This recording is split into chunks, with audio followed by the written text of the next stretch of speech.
We know there are many choices in internet radio, and the staff and host of LA Talk Live would like to thank you for choosing the internet's hottest destination for the most eclectic sound and invigorating talk. This is LA Talk Live. We are more than just talk. Better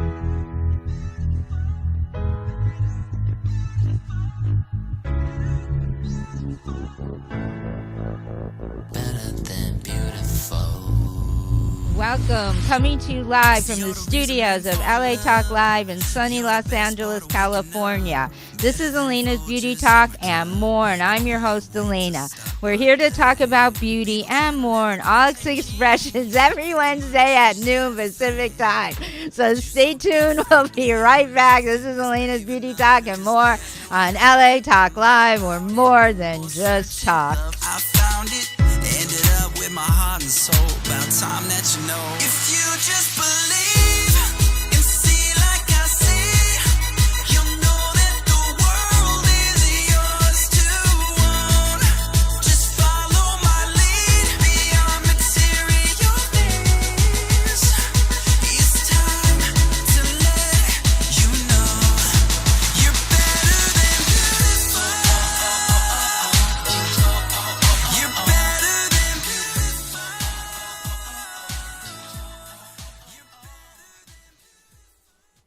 Xavier Tees and Tots, groundbreaking fashion, forward street smart designs. Tees and Tots for men, women, and boys. Visit XavierUSA.com. Once again, that's XavierUSA.com. Hubert's Lemonade, tasty, refreshing, sweet, and tart. Happiness in a bottle. Visit Hubert's Lemonade at Hubert'sLemonade.com. Once again, that's Hubert'sLemonade.com. Happiness in a bottle. Young Connection, your one-stop connection for all your graphic design and commercial printing needs. Young Connection is a full-service printing and media design company dedicated to providing the highest level of customer service and satisfaction. Young Connection provides swift response and rapid turnaround services for banners, brochures, business cards, flyers, logo design, posters, and much, much more, all at an affordable price. Young Connection, the official printing company of LA Talk Live. Give them a call at 310-491-3336. That's 310-491-3336, or visit their website at www.youngconnection.com. That's www.youngconnection.com. Young Connection Printing and Media Services, proud sponsors of LA Talk Live, where it's more than just talk.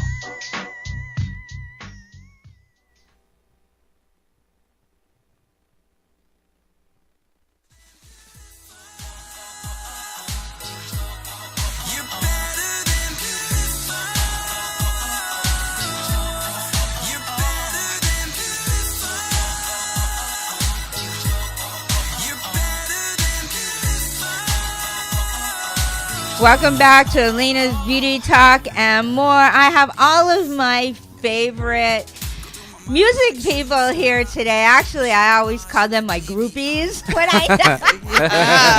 they love coming on this show, and I love having them on this show. They are our biggest fans at LA Talk Live. Anytime I need a show, it's like I call Ruslan, what date do you want? The first one.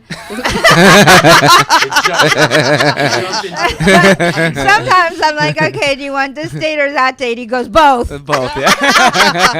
I'm like, no, you have to take one. That's fun to be here. Yeah, you love being here, and all of our listeners love when you're here. It's so funny when Ruslan calls and gives out, the call-in phone number, which he will do. That's the only time I get a lot of call-ins. They love talking to them. So, something. Richard, you got to let the phone calls go through, otherwise people complain. Maybe we'll be lucky enough because it's such a lively crew that Richard might even come on the mic and say hello. Now he's already shaking his head. So shy. They love Richard here. All right, the phone number, people. 323. Tell people who you are before you give out that phone. They already know, don't they know? They know he's Russian. Yeah, I'm Russian. He's the only Russian allowed on the show. The only Russian allowed, period. All right. This is going to be a pretty lively show, folks. I'm like, okay, what's the theme? I don't know. We're just going to go. The So beauty of life, we do have to talk about tomorrow, September Yeah, we have to 11th. So yeah, please yeah. let's not forget to talk about that. Yeah, we shall do that. Yeah. And silence. No, we'll talk about it. All right, well, the phone number, right? Okay, give the phone number. Nice, just to give But phone we haven't numbers. even talked about is how people are going to call when they don't even know what we're talking about. Okay, forget about phone number. Let's Give start. the phone number. Phone Ruslan, come on, number. phone Come on. number. 323, area code 323, okay? The phone number 473-3100. Once again, 323-473-3100. Call with good questions, please. Interesting About questions. what? About beauty, about art, about music, about life, about everything you want to ask these guests.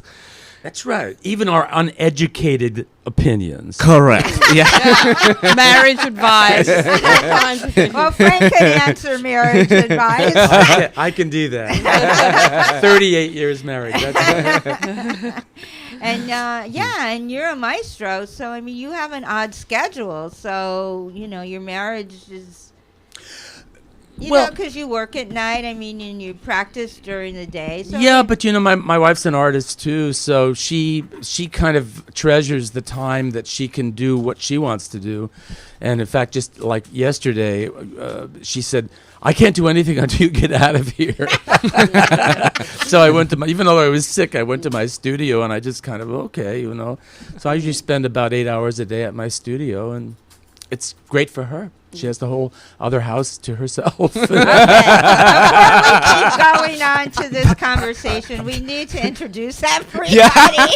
It was Frank Fetter, ladies and gentlemen. Hello. Maestro Frank Fetter, Hello. great conductor. Excuse my voice today; it's a little gravelly. It's very sexy. That even got some applause. I'm going to think of some more things that it's going to draw that applause. All right, Ruslan, introduce yourself, please. Carolyn Sykes goes first, right? Okay, She's so a maybe- wonderful harpist. Yes, she Thank is. you, And Ruslan. she's Thank you, this is so Richard. wonderful. Thank And everyone is welcome to visit her website, pacificharps.com. .com. Thank Yes, you. Yeah. and you are now a big businesswoman. Right. Well, aspiring to be big, but a businesswoman for sure. With great CDs, folks. I mean, I play her music all the time. It's amazing. Oh, thank you, Alayna. But it's Thank not just that. She's now the No, Can we say? Can you say it or no? I'm not sure. Yeah, is it sure. a secret Is it- or is it? I'm not sure if it's a secret or not. But Okay. Oh, okay. but- Well, then Yeah. you say Then that on if the you wanna. next show, you'll Okay. put it out. So, but it'll be announced on your website. How about leaving it that? Okay, but if you need any harps, if anybody needs a harp, any description, big, small, enormous, electric, I come to me. Well, how are they I going have to them find now. you? PacificHarps.com. Okay, now give Yeah. your name out, how long you've been, where you're from. I mean, just a little bit of background, how you started playing the harp. Oh, okay. Well, I want people to get to know you. My name's Carolyn Sykes, and I'm from Australia originally. And when I was 3 years old, I saw a harp, a visiting American, actually, visiting my little town in Australia, with a harp in the orchestra. My father played French horn in the amateur orchestra, in the local amateur orchestra.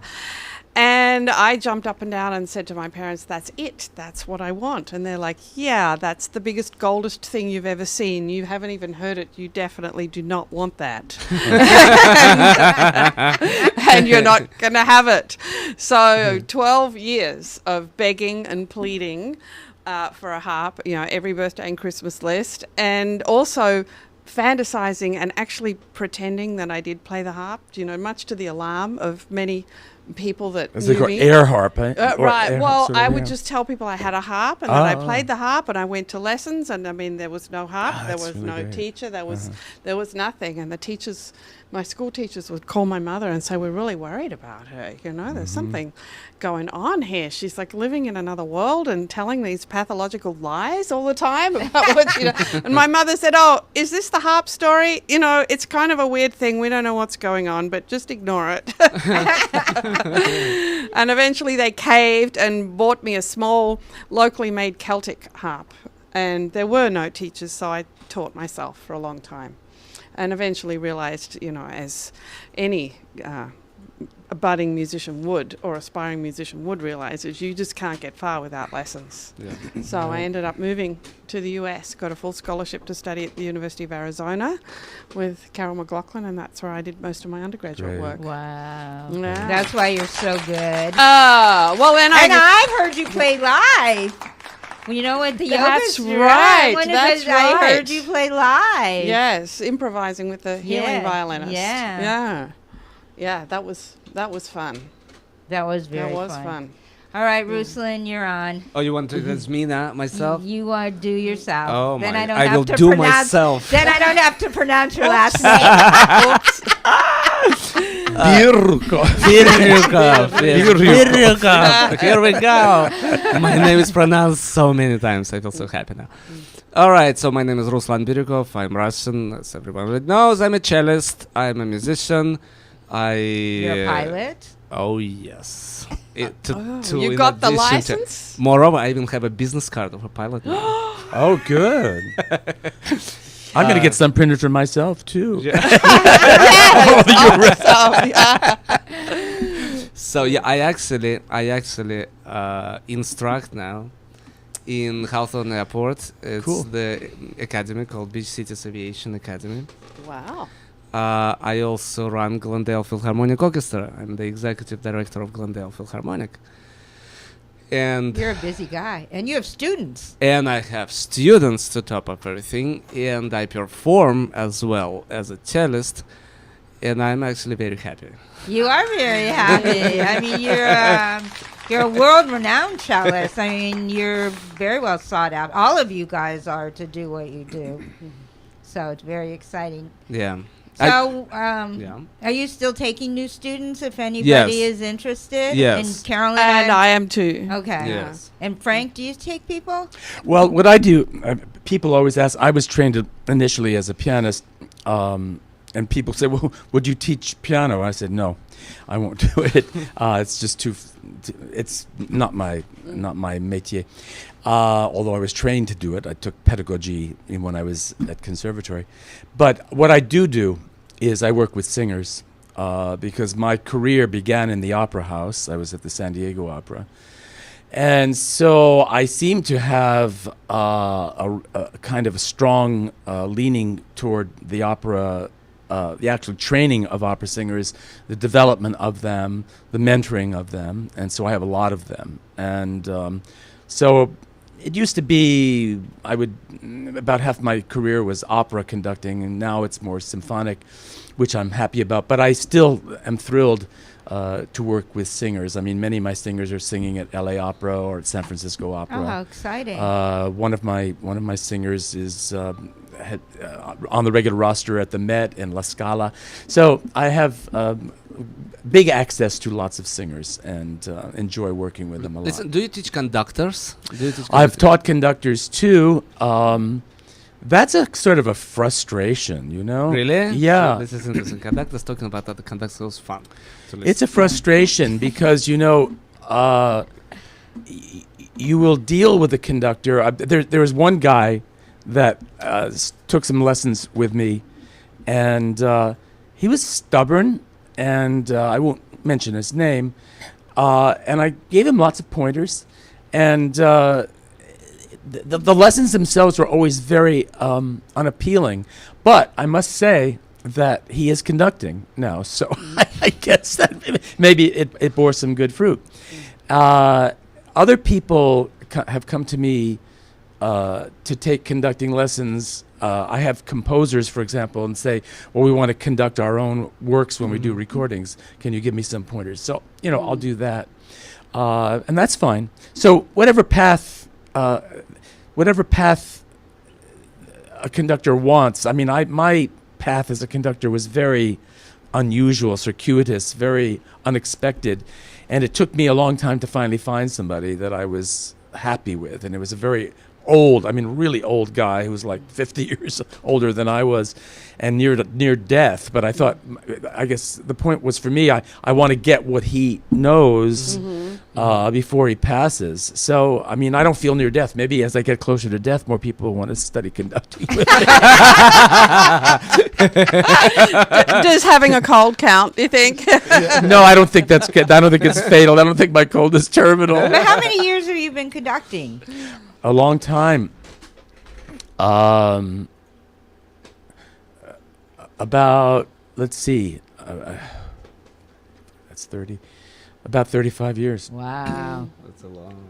And Ruslan, how long have you been playing? I mean, you started, I mean, you have a I'll tell funny you. story. This is my 30th year. This is, I mean, I'm still. You're pe- still now, young. people will think that I'm like 7 But years. you started at what age? So when I was 6. So I'm 36 now, so this is my 30th year. Wow. I think one usually, one usually finds. I mean, the development of a classical artist is a long time building it, a long time maintaining it, and then even after it's maintained and you're more in your declining years of existence, you're still doing it somehow. You almost can never get away from it. It's, You're never going to and you stop conducting. It's keeping you young. No, I won't. I mean, I love it. I love Yeah. it. And I also, if I'm in a hiatus for some reason, I begin to feel it, what I'm doing now, because you're like your arms are always up, and I'm so lethargic sometimes. So I have weights in my studio. So I start doing all these weights like this. It's not a regimen. It's very casual, but just to keep my You may need arms to up keep and your doing upper stuff. body Yeah. strength. Yeah. Yeah. Well, Your I arms have to go do the same really thing. fast. Yeah. See, this is interesting how conductors actually practice or learn, because for the cellist, harpist, any musician, we have our instruments in our hands. When we practice, we can hear it and everything. Conductors, on the other hand, have to practice basically at home. There is no orchestra at home, right? No, So there's you no have- orchestra. It's all the language of gesture, essentially. Well, I don't practice the language of gesture. That's interesting, and it's probably one of the reasons that I decided on conducting. It seemed to me, and even my conducting teacher, it was very, very funny. His name was Fritz Zweig, German, German-Hungarian Jew. He escaped Hitler and came here along with Bruno Walter, the remarkable and famous Bruno Walter. And when I went to the first lesson with him, he said, Mr. Vetter, he couldn't talk. I told this before. He had no laryngeal. He had cancer. And he had, medication, radiation. And he said, "No, you will show me how you conduct in 5. You show me how you conduct in 7. And he said, all right, we spend no time on your conducting technique." He spent no time on my technique. We went directly.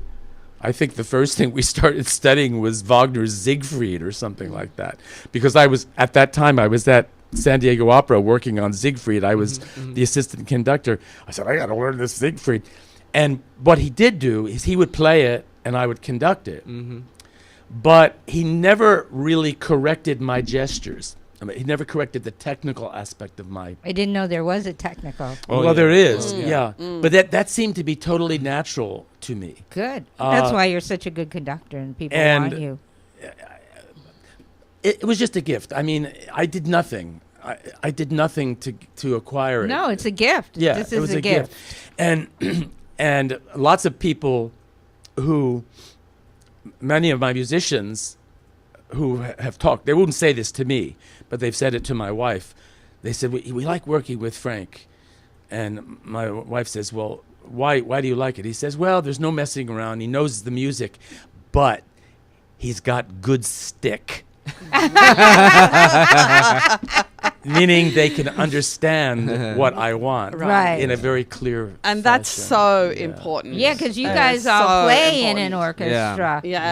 Yeah. And sometimes conductor will be doing something. Right, or the And wheelchair you think, technique. what is it there? Yeah, like, what are you Okay, so doing? Yeah, right. what is Where's there? where's the What are you edge of the doing? beat Yeah. here? Yeah. But for me, the whole conducting thing.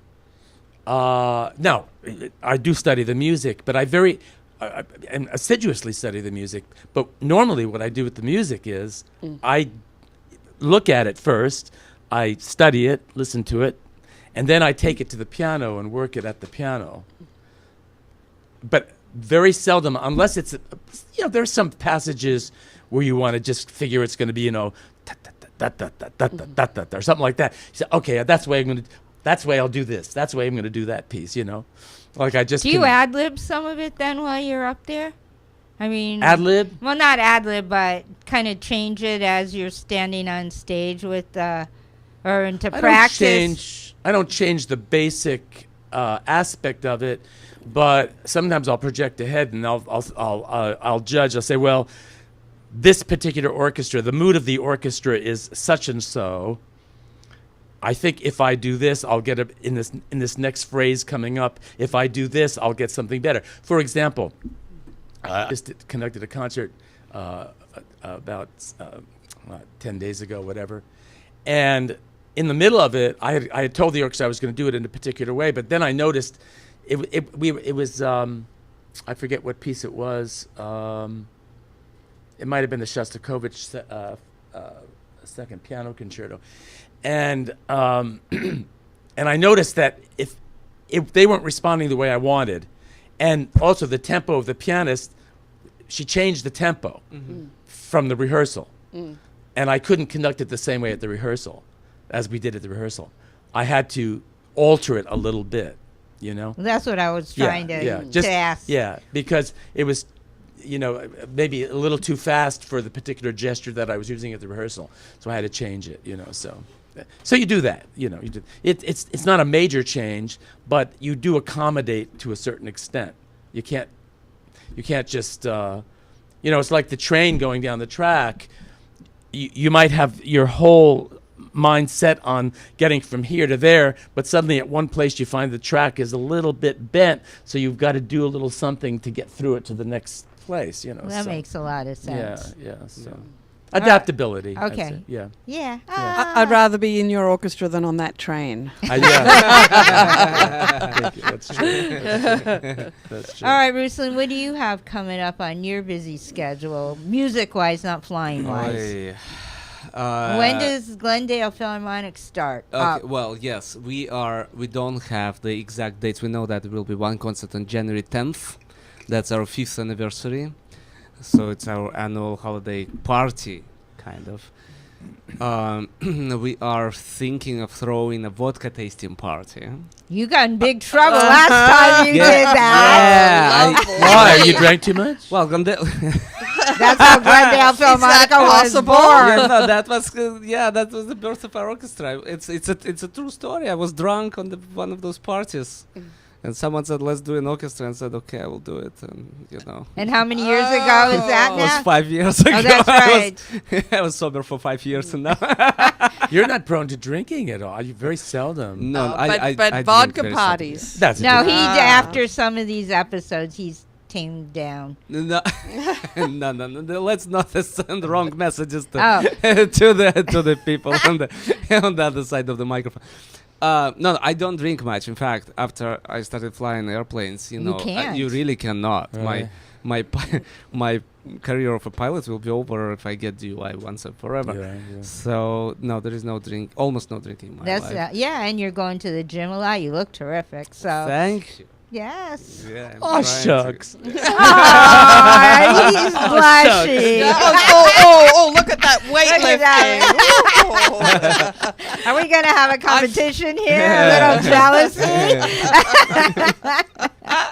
All right, so Glendale is... So we'll do vodka tasting party. That probably will be at the end of October, beginning of November.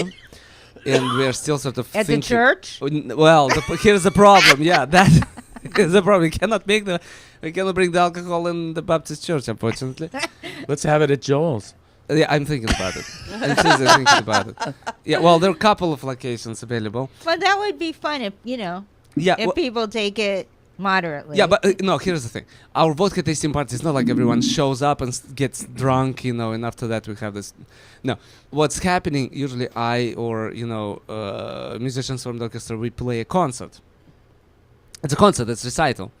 And after the concert, the actual party starts where we bring these vodkas with the Russian food, through Russian food. We show the people how to actually drink vodka in an appropriate way.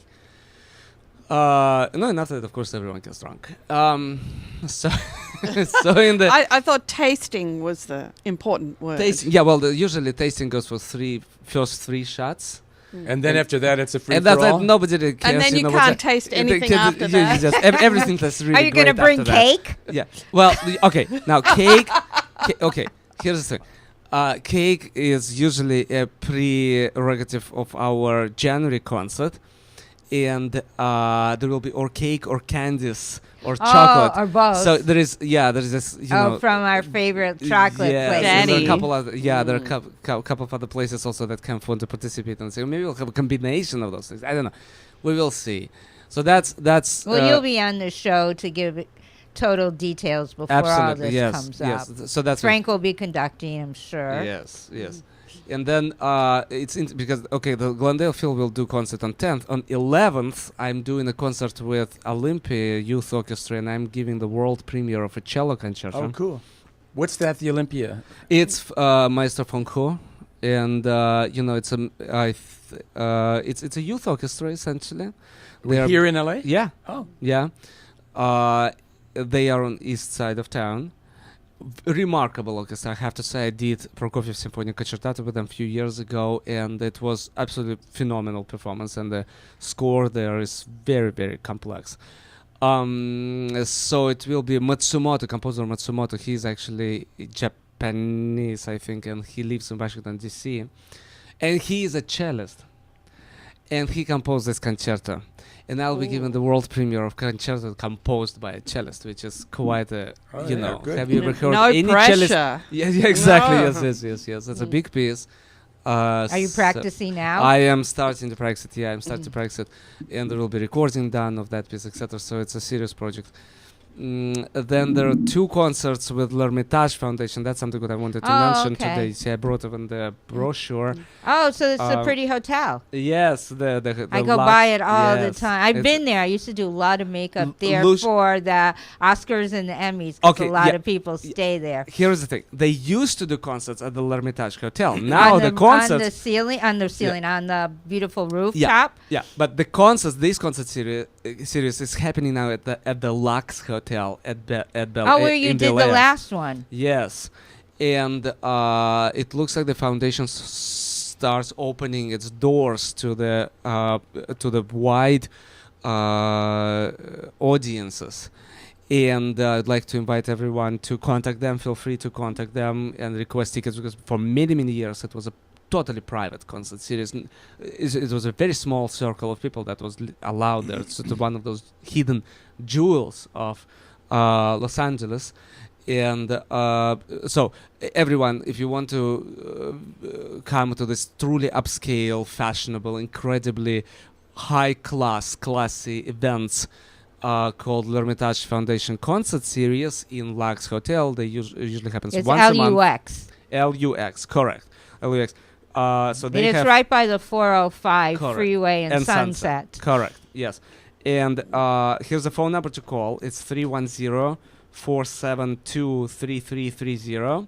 And they have website also, which is l'hermitagefoundation.org. l'hermitagefoundation.org. Or just Google L'Hermitage Foundation. You'll find all the information. They have truly some of the best musicians in town performing this year. They have Kevin Fitzgerald, they have Elizabeth Pitcairn, they have famous Red Violin Stradivarius, which was featured in the Red Violin movie. Oh, I love That that. was one. Yeah. that's the actual. And you violin that she played was- there. You did a Yeah. concert there. I you did it on. Yeah, I couldn't make it. You did it on Yeah. a Thursday night. Correct. Yeah, usually concerts happen on Thursdays night. around 8 p.m. And I will do two concerts there this year. Oh, good. One will be, I think, on February 12th, which is which Right will before be Valentine's Day. LA Cello Quartet. Yes, we'll be doing new program. And then I think May 15th it will be a trio program with Roberto Cani, who Oh, good. just played with Frank. Yeah, just played with me. You know, In fact, he's playing with me. Well, we can talk, but he'll be playing with me again in October. yeah, he's a great violinist, concertmaster of LA Opera Orchestra. Is that you? No? No, Oh, it's that's- Richard, but oh, is yeah. that Oh. Oh, yeah, that's a harp. that's a harp? All right, so you know what that means. So- We'll let a second of this play. We're going to take Okay. a break, but we'll come back and you can tell more about what's coming up with you. So this is Carolyn Sykes playing. She's sitting right here. This is her beautiful music. So it's going to take us out to break. So when we come back, Ruslan, Carolyn, and Frank and I will continue this lively conversation. I have no idea where it's going, but it'll be fun. So stay tuned, everybody. We'll be right back. This is Alayna's Beauty Talk and more on LA Talk Live. We're more than just talk.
Thank you for tuning in to LA Talk Live, reality radio handcrafted for your listening pleasure. This is LA Talk Live, and we're more than just talk. Stay tuned.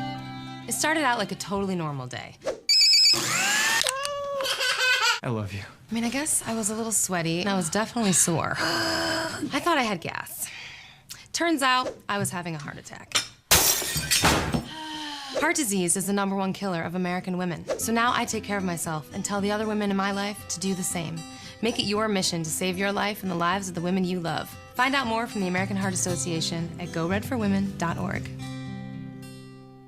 Xavier Tees and Tots, groundbreaking fashion, forward street smart designs. Tees and Tots for men, women, and boys. Visit XavierUSA.com. Once again, that's XavierUSA.com. Hubert's Lemonade, tasty, refreshing, sweet, and tart. Happiness in a bottle. Visit Hubert's Lemonade at Hubert'sLemonade.com. Once again, that's Hubert'sLemonade.com. Happiness in a bottle. Hi, this is Dr. Levi, your fitness doctor, making a personal house call, inviting you to join me Wednesday at 10 a.m. Pacific for my all-new show, The Dr. Levi Show. Join us as we discuss fitness, health, and well-being, including emotional and spiritual health. So don't forget to tune in to The Dr. Levi Show every Wednesday at 10 a.m. Pacific, exclusively on latalklive.com and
Welcome back to Alayna's Beauty Talk.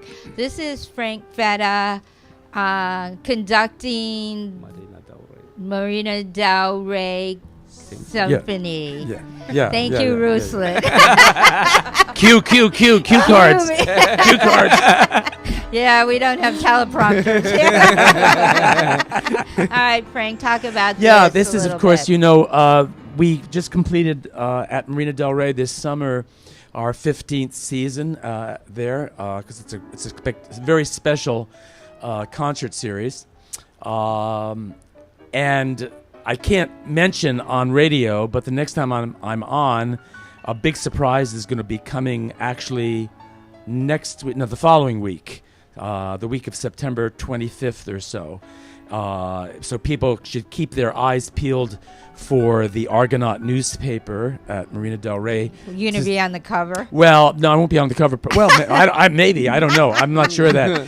But I think there'll be some, they do the Best of the West Side every year. Okay. And so I think some very good news will be emerging from that Best of the West Side with regard to what we've been doing there. But this is Jana Resnick. On this particular concert, we did all movie music. And she's playing the Rhapsody in Blue of Gershwin. On this cut, there's also Star Wars. We also did, from an old British film, the Warsaw Concerto, which was really fun. We also did the music from Titanic. I thought it was perfect to do the music of Titanic at a concert by the ocean. It's right on the beach. But it was spectacular. We had a huge crowd, and then we also did, interestingly enough, the premiere of an overture by a local composer, film composer. He did all the music for the TV show Cheers. His name is Craig Saffin. And it was the overture from the movie Remo Williams, The Adventure Begins. So that was a premiere that we did this summer of all film kind of oriented stuff. Yeah, I did get an email. So I trained people on Thursday night, so I couldn't make it to any of them. It was so sad. Yeah. You should have canceled those I people. can't need the money. That's how I make a living. Yeah. Oh, well. Next year. Yeah. They're going to be going on and on and we on. hope they'll continue forever. And I get to get you in person anyway. And get to hear I know. the It's music. it's really nice to be able to sit down and talk. I don't do much talking there. Well, I talk to the audience, but it's not an interchange. Although yeah, last at one of our concerts, the audience were like screaming things back at me. I think I asked them a question or something. Could you hear them? Yeah, Yeah, very close there. Well, I know you're pretty close. in fact, and I actually this year I did something different. Normally I have they always give me a mic on the podium. This year I tried something different and I really loved it. I actually jumped off the podium because it's a mic, Wireless. wireless mic, and I got right close to them because there's a space between the stage and the audience. So I decided to go right down into the middle of the audience, and They loved it. Yeah, they liked it. But a very funny thing happened at that concert, the movie concert. Since we were doing Star Wars, I decided, Frank, you got to have a Star Wars character, be there. And so was it Yoda? Master no. Yoda? Yoda was too hard. I thought, what's the easiest one to do? What would be the easiest costume? And I thought Lord Darth Vader. Of course. Darth Vader. And of course that theme, it's wonderful. So I convinced one of our stage managers who is used to being on stage. I mean, he's also an actor, but he's more into stage managing now, and he's very good. I said, look, I'm going to get a great Star Wars character thing, a Darth Vader costume. Would you wear it? So the costume was so big, it was in one of those huge plastic buckets that you get. It was about 6 feet long and 3 feet wide. Wow. There was so much equipment with the mask and the, all the stuff. So anyway, he said, sure. So he tried it on. It fit perfectly. And I didn't want to give it away, and no one knew who he was. He did this all in secret. So when it came time for the Darth Vader music, he made his entrance. It was beautiful. And I said, what do I want you to come up to me and you kind of menace me, and then I want you to go out into the audience. And I noticed that he didn't go out into the audience. And then I saw out of the corner of my eye, he was sort of I'm conducting, and he's over here. And I'm saying, what is going on? Oh, he's playing the Star Wars music now too. And all he was doing was, while the music was going on, he was going, whoa, bouncing up and down like an idiot. And I'm saying, what's going on here? So when the Star Wars thing finished, and I brought him out for a bow, someone had to lead him out. And I said, well, what happened? He said, I couldn't see anything. My mask totally fogged up. So he couldn't see. He was totally blind. Too scared to move. And he was too scared to move with the big boots on. And even at the end of this, it looked so lame. It was actually very funny. I said, don't worry, Darth Vader. I'll lead you off. So I had him take my arm, and I let him off the stage. Back room, backstories. Oh, well. So you had a good time through this. We had a Okay. good time. Had a good time. All right. I always have a good time. Okay, now we're going to the future, Ruslan. And what else? I kind of stopped you right in the middle after the L'Hermitage. Why don't we have Carolyn say a couple of words about this? Okay, her harp thing. Right. Because that's in the immediate future. That's in It October. is. This is coming up very soon, this Harptoberfest. There's actually a third harpist that may be involved in this as well, but I've had several harpists over the years, and they continue to do it, to approach me to put on concerts for them in Los Angeles. So these concerts are going to be at the First Baptist Church in Pasadena on Marengo, down in Old Town there. Beautiful chapel with lovely acoustics there. And the first harpist, Alice Giles, is actually Australian. And she was the youngest winner of the Israel Harp competition when she was 19 years old. She's now in her 40s, so she's a really, really accomplished world-class classical harpist. So it's just going to be strictly harps playing. It is, but her concert is very interesting. She discovered several years ago that her grandfather, whom she'd never known, was one of the first explorers in the Antarctica. So she read his journals and his diaries and was completely inspired by them, letters to her grandmother back and forth.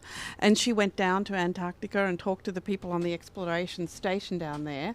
And she has commissioned music to be written around a show which includes video of her trip down. She's playing for the penguins, all kinds of things. Well, they're down well there. dressed for it. They were beautifully dressed. I Yeah. mean, I think that's why she Yeah, played for them. sure. So she's going to be playing on an electric blue harp made by the French harp manufacturer Camac. And there's all kinds of effects and interesting stuff And going what on. day is this going to be? Because there's just the dates here. Do you know? Right. This is actually going to be October 6th. This concert, Which is is a Monday night, not a Thursday. We're avoiding Thursdays because of you, Alayna. So none of them are on the weekends then, like a Saturday. No, the next one is going to be on a Sunday, but this one Okay. is it's her availability. She's doing a concert, I think, Right. on the weekend in Ojai, and then she's heading down to San Diego after being in LA and up to San Francisco. She's not doing the Antarctica concert everywhere, only in LA and San Francisco. So it'll be interesting. It's experimental. It has video and narration, and I think because she reads a bit from the diaries as well, and it's included that. And the other person coming, Deborah Henson Conant, is from Boston, and she's a pioneer in the electric harp, and as you can kind of see on the picture here, she straps it on. It's a smaller harp that she straps on, and she plays a lot of blues and jazz and original compositions and sings, and she's a dynamic performer. She also teaches a great deal, as does Alice, but Deborah's got workshops online, and there'll be a workshop as well in Pasadena for this, and that's on Sunday the 19th. So they both play electric harps. They're both playing electric harps, and both these harps are blue. They're bright blue, and they're electric, and they're both made by the Camac. See, this is I didn't know there are electric harps in existence. They I mean, have there's electric violin, individual- electric cello, right. electric piano. Obviously, there is electric clarinet now available, where you don't need to blow any longer. You just but you hold it with You hold it and move your fingers, but you don't have to blow it. So that's my kind of clarinet. No reeds, right? No Yeah, reeds. exactly. Yeah. So there's a pickup behind every single string, and a Peasy pickup, really top quality, and they put them through all different kinds of effects and reverb. Setting up loops is one of the most common things that harpists like to do, because then we can have someone else to play with. We play with ourselves. Do you play? Do you play electric guitar? harp. Electric guitar, electric harp. Well, I have an acoustic harp that I put a pickup in and then amplify it, and I have in my showroom of harps, which is in Pasadena as well. I do have one of these electric harps. So, and I love them. They're great. Do you sell fun. quite a few harps? I do. So I is it sell a lot. becoming more popular now? I think it's becoming more popular. It's kind of amazing how many schools have approached me to buy blocks of 5, 10, 20 small harps, small Celtic Both harps. for men and for women? schools, yeah, for men and women for project. Are there many men who play harps? Yes, I have 3 customers just waiting for my next order of harps to come in, and they're all male. Wow. Yeah. Remarkable. Yeah, it is. Do you have any male students? I do. I have quite a few male students, not as many as female, but I do have quite a few. Yeah. So Very and they bring a different perspective. You know, they'll say things like, "Well, I'm going to play like a man." You know? But, I notice in my teaching there are years where I get more girls as students, and this year, for instance, 70% of my class are boys. Really? Yeah. Never could explain this phenomena. Never could explain. Speaking of which, the students, yes, we all teach. So if anyone wants to take cello, harp, or conducting, Or opera. or opera Or lessons, opera, yeah. Yeah, more than repetitive. welcome. Yeah, this is really something you guys should talk about because the school year's starting. This is a time Yeah. when parents Yeah. are trying to put together a schedule Yeah. to get their kids into some kind of See, program. Yeah, see, I observe interesting phenomena this year as well. Where I teach in San Diego on Mondays and in Arcadia on Saturdays, and on Sundays I teach at home in Silver Lake. If previous years most of the students, my students, were coming of the referrals, now this particular year, most of the students, newcomers that came, they came off the internet. So people simply would, I'm seeing make that a too. search. Mm-hmm. And this is sort of against of my concept of that, how to look for a teacher, but it seemed to work somehow. Yeah, so I don't have that ability. As you all know, I don't have a computer, so it's... You It's don't have only computer, 'cause you have don't cell want a phone, computer. You don't have no cell phone. you don't even have functionable fax machine. No, yes, I do. You can fax me anytime. Yeah. Oh, it's Where it will working. go, you don't know. No, my fax machine generally works. Now, It's the paper. The paper. Generally. it's a matter of the paper, but for a while I was so lazy. I was so lazy to go out and buy a new cartridge Yeah. that what I did was I just went into my fax machine and rewound the old cartridge, and so I was starting to get faxes that had big blank spots in it because the ink was already used. You have a fax machine with a cartridge that you can wind. That's incredible. Oh, you mean that's not Here we go. oh, you mean that's not modern technology? You can't even buy those cards. It's any don't longer, think probably. so. Yeah, they make them. You can go to Office Max or something like that. and get But them. there is Yeah. interesting phenomenon now, like this year as well. For instance, we are thinking of releasing a couple of new CDs for the orchestra, and guess what? Apparently, the vinyl discs are coming back. Yeah. More and more Not people vinyl, are it's buying called that it's stuff. Vinyl. It's Vinyl, yeah, vinyl. That's Sorry, the I'm world, Russian. yeah. Okay. But you've lived here a million. How long have you lived here? A million. I wish I lived here a million years. No, I've been here for 12 years. Yeah, Yeah. but I've He's never only used vinyl 36, discs in the Alayna. United States of America. I have tons of them. I grew I up do with too. it. Yeah, Tons we of grew them. up Me with. too. Yeah, you wouldn't have grown up with them. No, we had them at home, but it was in Russian language. I think we even have an original of, what is it, the Abbey Road or something like Oh, that. that's gonna be where. Don't get rid of We that. I have the original album from the movie 2001. You know that Wow, really? which was back in the 70s, I think. Yeah, I don't know you when that barreled movie was onto done, all of but a that. long, and with that fabulous cover, and we got tons of it. I don't even have a chance to go through all that stuff. You will, or your son will at some point, maybe. Yeah. How's your grandson? They're both good. I guess the last time I was here, one of the grandsons, they You were have more playing and he than fell out. one? 2, yeah, I have 2. Oh, I thought you I only have had 2, one. yeah. Oh. He fell out of a window. He was fine though. I mean, it was only one story. Okay. Thank God. Yeah, they're fine. Good. They're yeah. They came to visit on my birthday, and Yeah, it was good. So they're all happy. They're all happy. And I want to go visit them, but I just can't get myself on an airplane. Oh my god. Where do they live? That's a good thing to start talking about. We ought to talk about. Oh my gosh, yes. September 11th. We can't Oh, forget. yeah. We got a little bit Yeah, we of time. will. Yeah. But yeah, I mean, I just the whole phone thing. It's like, as far as students go, for me, it's strictly word of the mouth. Word of the mouth.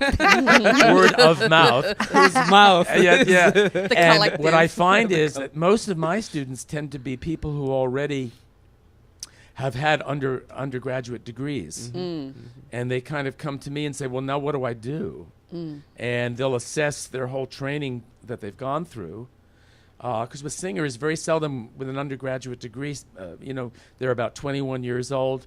They're not even ready for an operatic career yet, It's not until maybe 23, 24, 25, 26 that they're really starting to come into their own.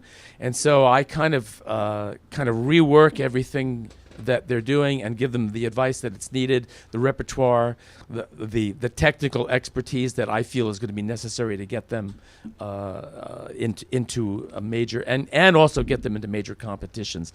That's what I'm also very. You guys are all big on competitions. Is that how people I like get it, yeah. found? Like in my case, this a few months ago, a student of mine won Tchaikovsky competition in Moscow, which was Yeah, a huge that's achievement. huge. Yeah, that's a Bravo. okay. No applause. Yeah, I know, but Oh, well. Richard didn't get that You one. took us by surprise.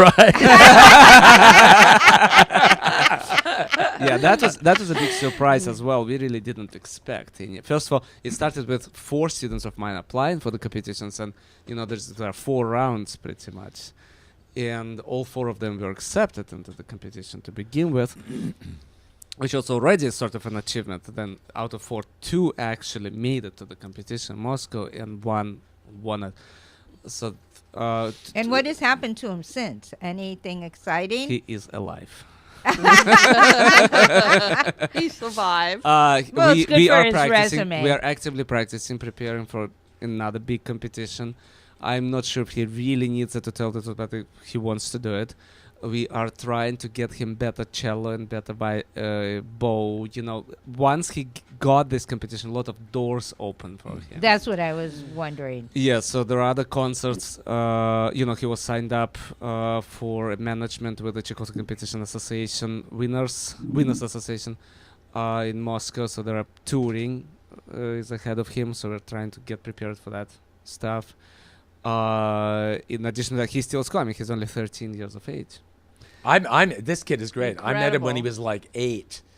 In fact, his brother studied conducting with me. That was It's a wonderful kid. Wonderful kid. Now he came on the show. He's the one Yes, that came on he the came on show. the show. And he actually was in the orchestra when we did Dvorak Concerto. Right, at Marina Del Rey. Yeah. That's the picture I have. That I love. I have it in the car.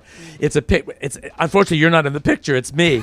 But it's him and his brother. But it was at that concert because I did Dvorak Concerto with Marina Del Rey last year, I think, and Nathan was in the orchestra playing in the orchestra.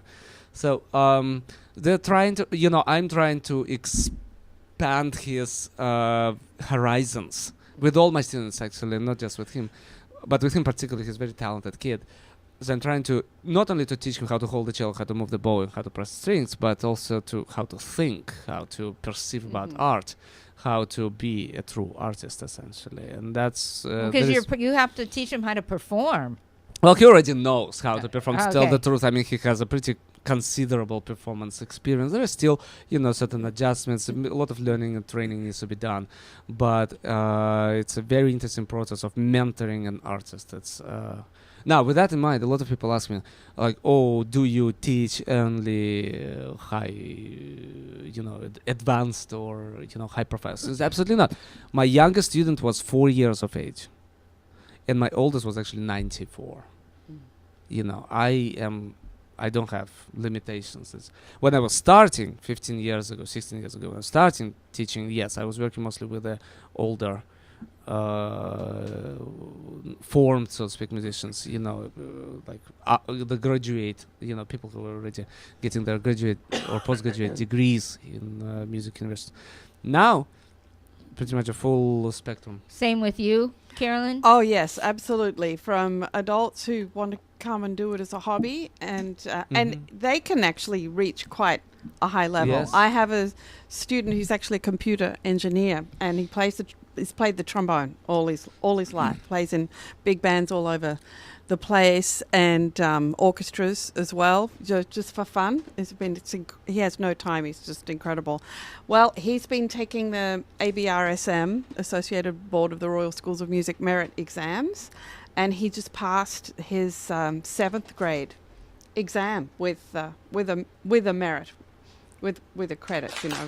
Yeah. Oh, there's And that I mean, applause. and he's in his mid-50s, and it takes him longer, but he loves it, and he's really reaching quite a high level. That's like a very early college level of playing, which is a lot for someone And he who lives started where, in the Pasadena area? Monterey Park, I think, is where he lives. Alhambra, area. But he started when he was in his mid-40s, and he's been playing about 10 years, and he really loves it. So for some adults that are amateur musicians, they still get a huge amount of joy out of it, no matter what the level is, whether they're playing very simple music and having a good time or doing more advanced repertoire. Yeah, many people, once they reach 30s, 40s, they're afraid to even try. So why are you? What are you afraid of? Everybody can do something. You just take one step at a time. Correct. Yeah. And then I have young children who are brilliant. I have one student who started about a year ago, and she's incredible. She's moving so fast. And I have another student who just graduated from Cal Arts with her undergraduate degree, and I started her when she was 5 years old. Wow. So, and she's playing. She's playing some stuff that I haven't played that I would like to play one day when I've got time to learn it. Some really, Defire, some wonderful. Well, wonderful it's really repertoire. remarkable. This concert I did the other week, about which we were speaking, it was with eight young pianists, right? Among that 8, they ranged in age from 12 to about 18.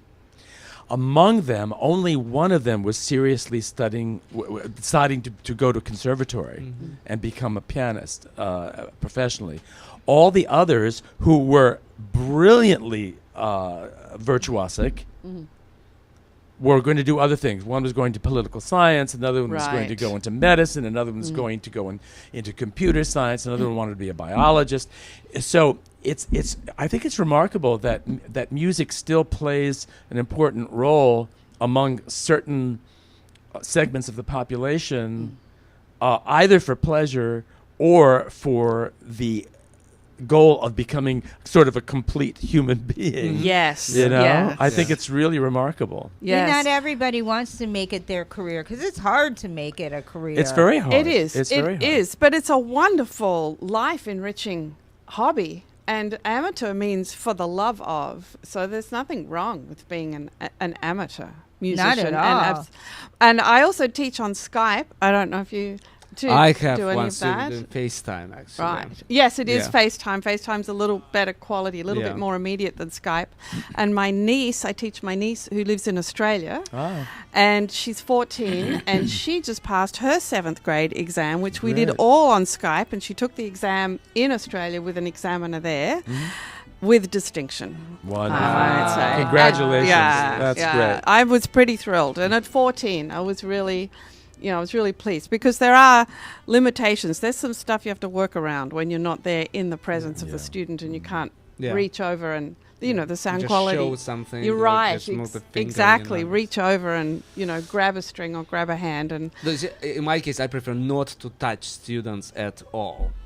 Because of all this, the... I know. Yeah, I ask. actually We're going to have to first. take a break in a minute. Yeah. I ask first, but it has to happen. I have to adjust Sometimes, their body. That's an position. interesting topic I'd like to talk about. I talked about that. Let's Okay, talk about we'll that talk later. when we come back. It's an Okay. interesting thing. All right. We're going to take a short break. When we come back, we're going to continue on this topic. We're going to play somebody's music going That's out. me. Oh, That's that's me. Ruslan going I out. recognize Okay. myself. Ruslan being Ruslan. Okay, everybody, we're going to take a short break. This is Alayna's Beauty Talk and More on LA Talk Live. We're more than just talk.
We know there are many choices in internet radio, and the staff and host of LA Talk Live would like to thank you for choosing the internet's hottest destination for the most eclectic sound and invigorating talk. This is LA Talk Live. We are more than just talk. Hi, this is Alayna, inviting you to join me every Wednesday at noon for Alayna's Beauty Talk and more, exclusively on LA Talk Live. You can also catch us on iTunes Radio, R&B, or watch us on Ustream.tv. Reality radio, handcrafted for your listening pleasure. This is LA Talk Live, and we are more than just talk. Hi, this is Starlet Quarles, and I'm inviting you to join us every Wednesday from 5 to 6 p.m. for a new show right here on LA Talk Live, The Dialogue, Real Talk, Real People. Join us as we discuss the topics that are relevant to today's generational leaders. So don't forget to tune in to The Dialogue, Real Talk, Real People, every Wednesday from 5 to 6 p.m. right here on latalklive.com. You can also catch us on iTunes Radio R&B, Live 365, Radio Flag, and now Stitcher Radio. Or watch and listen directly at latalklive.com. Reality radio handcrafted for your listening pleasure. This is LA Talk Live, and we are more than just talk. Hello world, how you living? This is D Brex, your host of the all-new rap project here on LA Talk Live. That's latalklive.com. Or you can find me on iTunes Radio in the R&B section. That's the Rap Project, every Wednesday at 7 p.m. Pacific Standard Time. That's Wednesdays at 7 p.m. West Coast time, so don't be late. On the Rap Project, I will be playing the very best of rap and hip-hop that goes beyond the ordinary. So connect with me, your host, D-Brax, the rap connoisseur, on the Rap Project every Wednesday at 7, right here on latalklive.com, where we are more than just talk.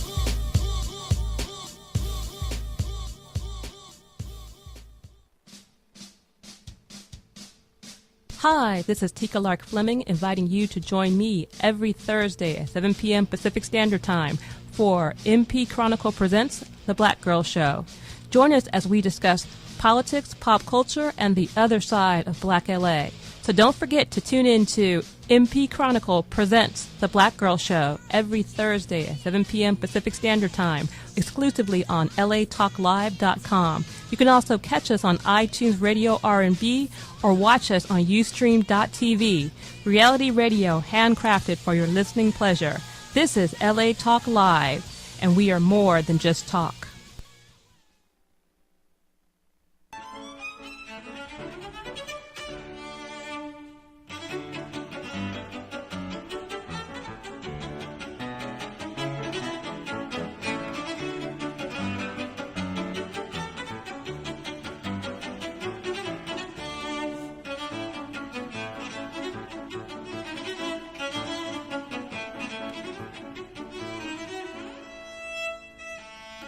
Welcome back to Alayna's Beauty Talk. That's Ruslan playing in the background. He is an amazing, world-renowned cellist. Wait. Oh, thank you. Thank you. Thank you. Thank you. You're used to people. Our favorite sound. Yeah, that was only one string of mine. Just one. Okay, Yeah. These are more strings. There are 4 strings on the cello. Oh, that's But you it? could only afford one. That's a tough life of a cellist. Yeah. Oh, I feel for you with your pilot's license and all of Yeah. that. Oh, by the way, speaking of pilot's license, you know, our school has a promotion now. It just hit me. You know, for only $129, you can fly with me To where? Around Los Angeles. We'll take off of the Hawthorne Airport. To what airport? Hawthorne Airport, Hawthorne. which is the 5th runway of LAX, how we call it. It's right parallel with LAX, and you can see all these huge jets, landing, taking off all. Oh, so it's right by here. Yeah, it's like 5 minutes. It's right off the 105 freeway. Yeah. And then, so we'll take off, fly towards Palos Verdes, experience engine failure. Oh, goody. Experience what? Who? Engine failure. Oh, engine failure. I thought you were naming somebody. We're going to experience engine failure. A And new then if island. everyone like behaves... experience Elizabeth Taylor, engine failure. Whatever. I don't watch this. And then if everyone behaves well, we will hopefully recover our engine Uh-huh. and make our way back to Hawthorne Airport. It's called so-called discovery flights, that we give. fun. And we have a promotion right now, so it's only $129, I think. And is it what, an hour, 2 hours? No, it's shorter than 30 that. minutes. You cannot fly without engine too long. Ah. It's about 30, 40 minutes. Okay, But got trust it. me, it's long enough to truly feel through this moment of, gliding. Of and- terror, yeah. Of terror, yeah. Particularly having Russian piloted. So yeah, I would like to welcome everyone. It's And how do it's a they, lot of fun. okay, just say how they get in touch with it. Just Google my name and hold on, Like- actually. Hold on. Yeah. Hold on. Let me get All right, my, and then we're going to, all right, you get that out, and then Frank, here we tell him, okay, you got it. Here's the phone. It's 310-676-2206. Once again, 310-676-2206, And ask- or just Google Beach Cities Aviation Academy, and whomever picks up the phone, they will be able to set you up with me or with whomever other pilots available there. Now we have the reason why I work at this particular school. The main reason is that we have the most diverse and the largest fleet in Los Angeles. We have truly remarkable collection of airplanes that no one else has. We have twin-engine aircrafts, we have single-engine aircrafts, we have aerobatic aircrafts, we have high And you can fly them all? Pretty much, yeah. Okay. Yeah. And it's really, just come and see the school. If you don't want to fly, we'll show you the airport where Tesla factory is located now as well, by the way. They have their I would testing facility there. love a Tesla. I think Me they're- too. I think they're so Yes. beautiful. Yes, Hawthorne Airport is a very interesting place, I have to tell you. And they employ like 3,000 Really? full-time. Wow. Yeah, there are testing facilities located at the airport. There's a Okay. huge hangar where and there are certain areas where no one is allowed because it's a secret, things that they do there. And we will show you all our aircraft, so you can sit on the aircraft. If you don't fly it, you actually sit on it and steer it. No, it's great for kids who want to it's be. phenomenal, It's just a wonderful way to spend. Oh, by the way, many people ask, how young should be the child that we can start, teaching the kid flying?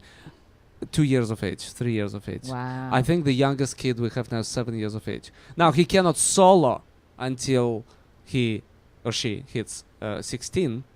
Just like but- driving. Pretty much. But the actual training can be done. And I strongly recommend it to all the parents because aviation knowledge truly encompasses all the subjects that these kids learn at the school. It's geography, it's algebra, geometry, physics, chemistry, weather. You name it. Pretty much I never everything. even thought So about if that. people could Yeah.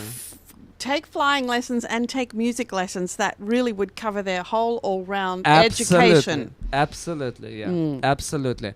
So I strongly recommend looking into this. And it will keep your children away from the drugs, from the alcohol, because it requires certain fitness. It's a truly interesting experience. So, yeah. But yeah, especially if kids don't want to play sports. This is a good way to Oh, yeah. keep them off just sitting around. Absolutely. So it's another option. Absolutely, yes. Get high on flight. How's that? There we go. Leave it to Frank to come up with a great now slogan. Frank wants to talk about touching children. Oh, yeah. I would discuss this a lot with my singers. Singers being so very, very physical. And in many instances, many of the muscles that you use to sing are not visible. Correct. And so a lot of times you'll talk about supporting the voice or how you relax your jaw, your tongue, or your larynx, and how you actually support the voice to sing. And you can talk yourself blue in the face, and people will say, well, I said, well, did you ever understand this? They said, no, I got a college degree. I never understood it. I said, I'll show it to you. It'll take me exactly 3 minutes to show you this. And so I actually just I'm a bit bold. I walk over. I said, here, give me your hands. And then I'll have them put their hands. I say, I breathe. Oh, they say, I don't do that. I said, you better. I think that's what you better do. Or any of the muscles up here. So granted, I'm on the bit bold side, and I mean, I don't do it. They're not complete strangers to me. Obviously, they're people that I've accepted in the studio. But I asked them very specifically. I said, did any of your college or conservatory teachers ever do that? They said no. Yeah. I said, well, how do they get the message? Well, they keep describing it, but the description never meant anything to me. Yeah. So they develop what I perceive to be sort of an incomplete technique because of this particular fear. And the fear goes across the board. You were mentioning, Carolyn, about male, woman, but I think it goes across the board, depending. I mean, you know, who you're dealing with. So I do think that some of that fear has to be alleviated, and you have to, maybe you have to get a permission, but you can't be afraid to do it, to make it sort of a tactile set. You can also mention, which I have done. If I do anything that makes you feel uncomfortable, tell me immediately. Yeah, true. Because you know that's not the aim of the exercise. I'm just trying to get your body in the right position, because playing an instrument is very physical. Absolutely. And playing the harp is very physical. Well, it's the same thing like teaching exercise. You don't, I don't really correct people unless I think they're going to get hurt.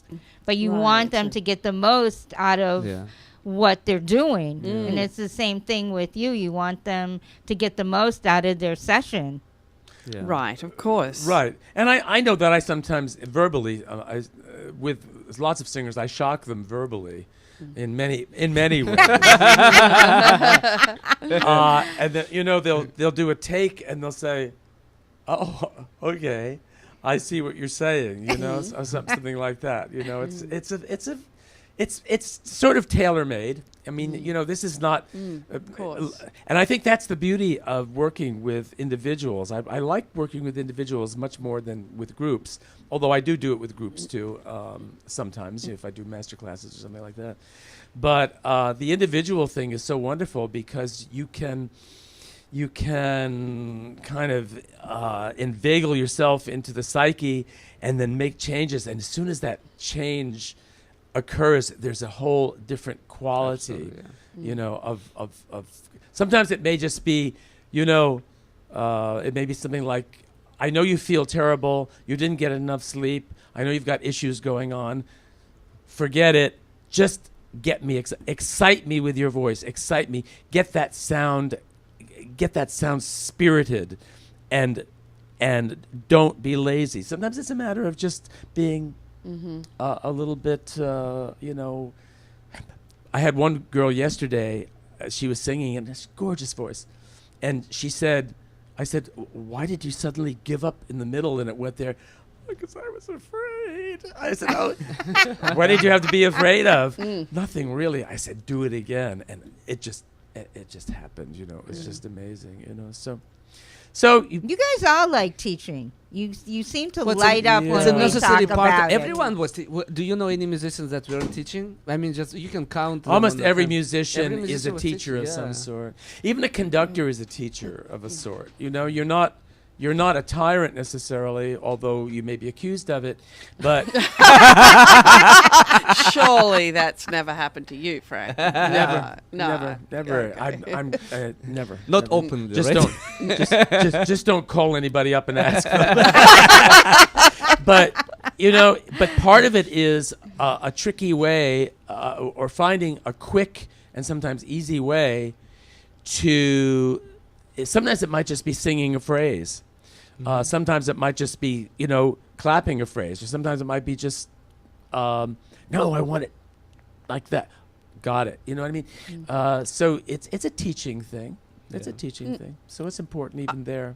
Yeah, I think music is really about communication. It's just not, when we're playing music, it's not a form of verbal communication, but it's a very powerful form of communication. And I think all musicians want to communicate when we play. That's our really number one desire. Once we've got the notes right, done our practice and got the notes right, when we get up in front of people, we really want to communicate how we feel about the music that we're playing. And so I think that teaching is an extension of that wanting to share what we have and share what we do. And keep your craft moving forward. Yeah. Right. Yes. I think I that too. Mention it too about, like working with Ruslan is really so much fun for me because there is a constant checking in with one another. There's a constant, where are we now? Where do we want to go? It's like we're not operating in separate worlds. We each have our thing to do, but there is that aspect of synergy that goes down, and it's just fun to do it. It's not just staking out a pathway on your own.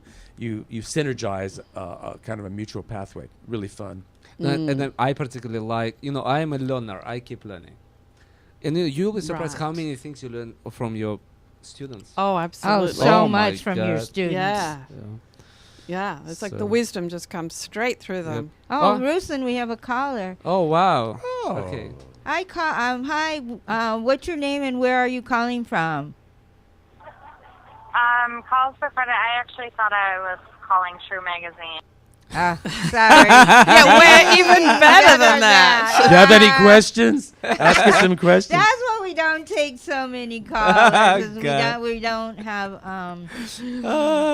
But she wanted True Magazine? Yeah. Where's that? I don't know. It's a gossip magazine. Gossip. We got some. I could we give got that. some. We have lots of that to Gossip. supply. First hand. You don't have to read it. We'll give it to you before it gets published. Yeah. Where do we start? Could have also been an advertising call. That's true. That's true. Alayna, were you going to talk about 9/11? Yes, we only got a few minutes. Oh my Ruslan, gosh. why don't you start? You're the one who said we should talk about 9/11. I said, well. Tomorrow. It's we tomorrow. should. And It's I'm tomorrow. a pilot. Oh, that's true. So let's hear it from your perspective. Ironically enough, I'll be teaching a guy tomorrow who is actually Armenian, but he's from Iran, I think. Now with all this, we have TSA requirements and all kinds of security background checks. I was put through FBI check 4 times.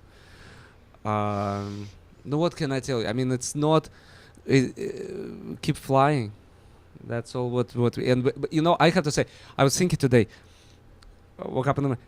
I feel strange about the world right now. And I'm sure that everyone feels kind of strange because all these people who keep their fights on that side of the world, I think they feel strange as well because they clearly realize that whatever they are doing, it's not particularly normal. But they somehow don't see other way of living their lives. I just hope that sooner or later we will find... Come to peace. Come to peace, yes. And I keep repeating this to everyone. Trust me. If we would deliver a cello or harp or violin or piano or to Osama bin Laden when he was 5 or 7 years of age, we would know a very different Osama bin Laden. Yes. Because the guy was essentially quite creative. The problem was that his creativity was channeled into a path of distraction. And if we could somehow change this energy of these people, channel it into a different path, the world would be so much better place. Someone said that beauty will save the world, right? Absolutely. Well, that's what kind of if I our could just fly function is. around and do makeup on everybody and make them look pretty. Exactly. It does Make change them feel them. great, It does. yes. When you feel good about yourself, you can't do a lot of destruction. You just, I think it's inside you, but I think the prettier and healthier you feel, the less these demon thoughts take over. I just hope that many of these people who participate in those events will sort of stop at a certain point and look back on their lives, what they're doing to themselves, essentially, and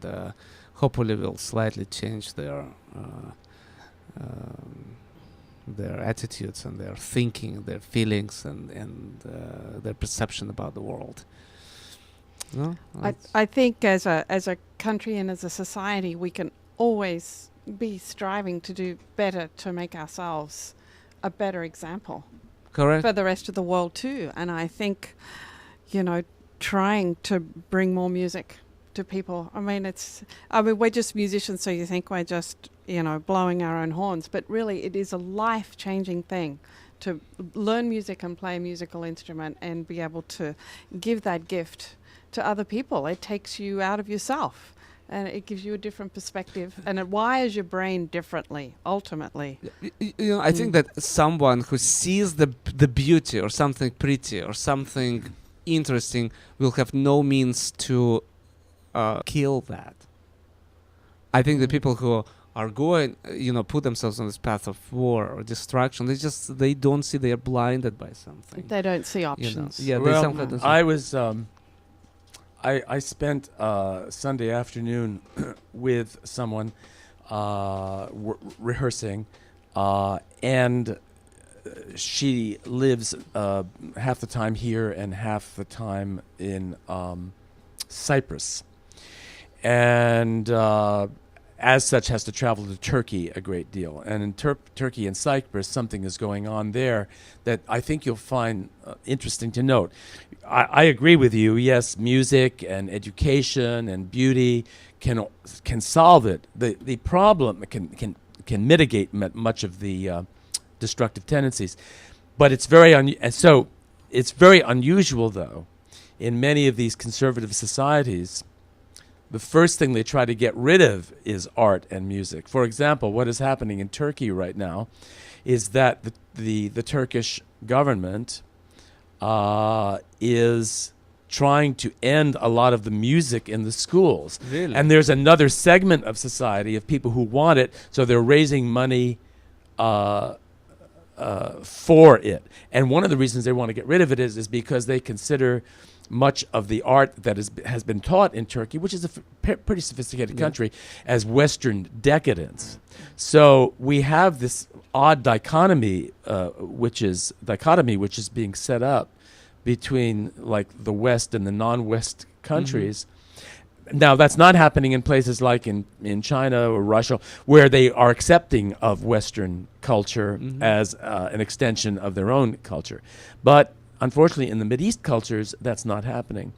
So it's odd why we all have these good intentions. How do we get to these people to stop this practice? That's the big question.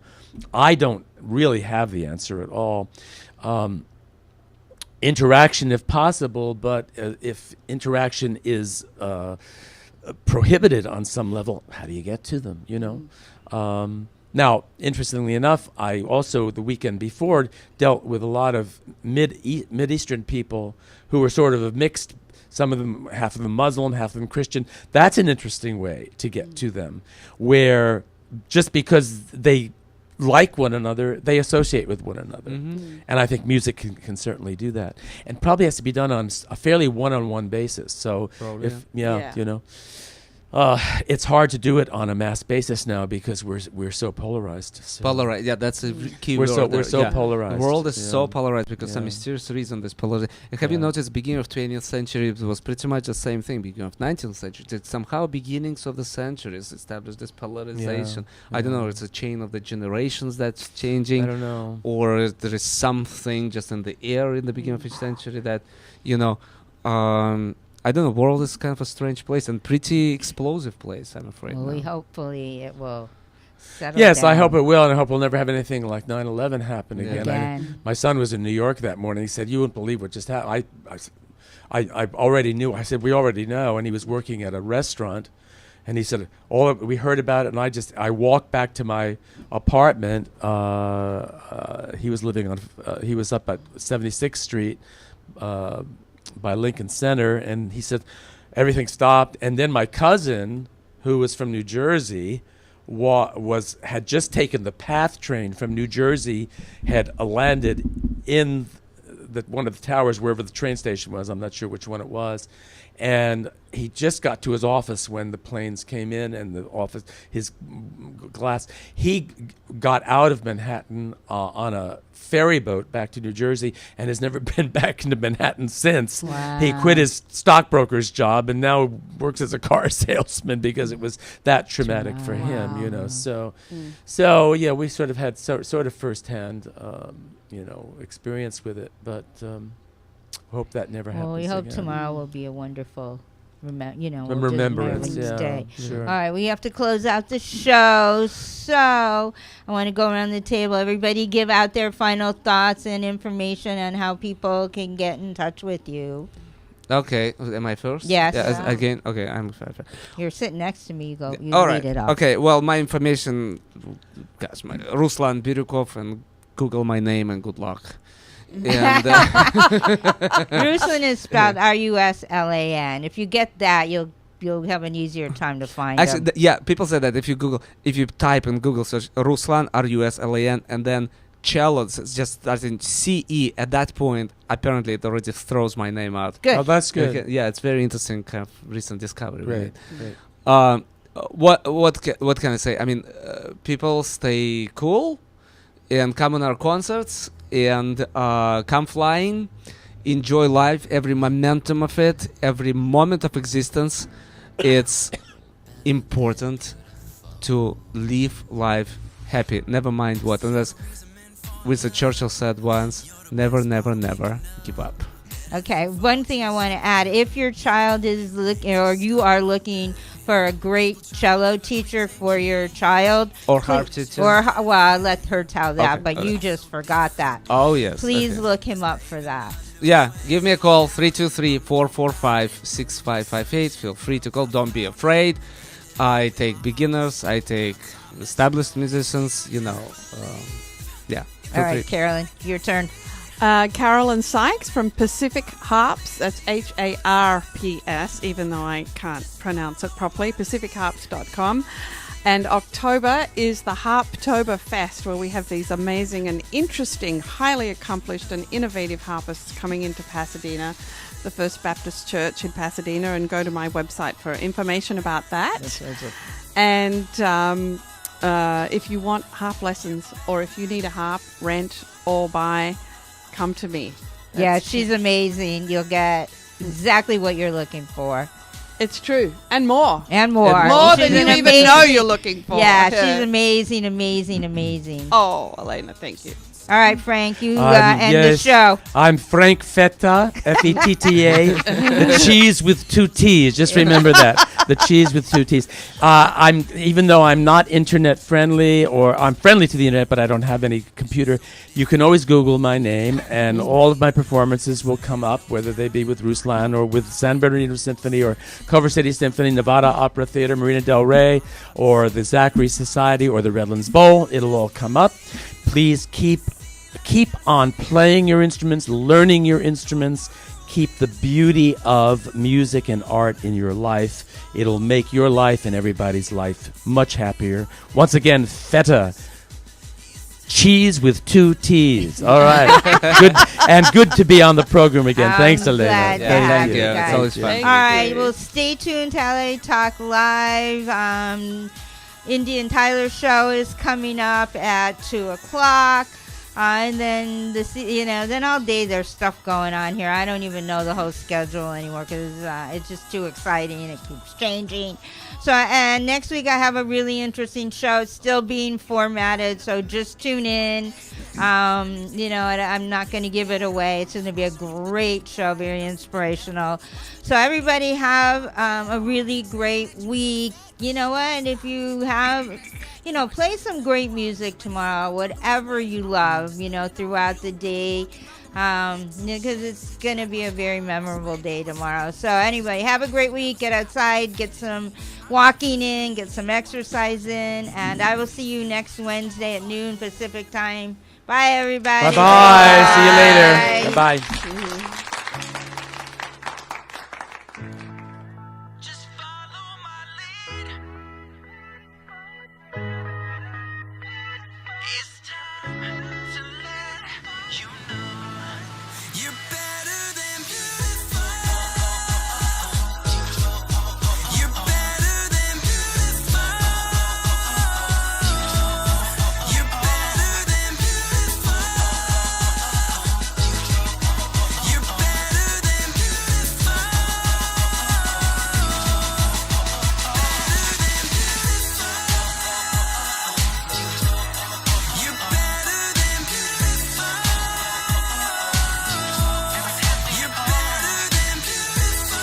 Thank you for tuning in to LA Talk Live, reality radio, handcrafted for your listening pleasure.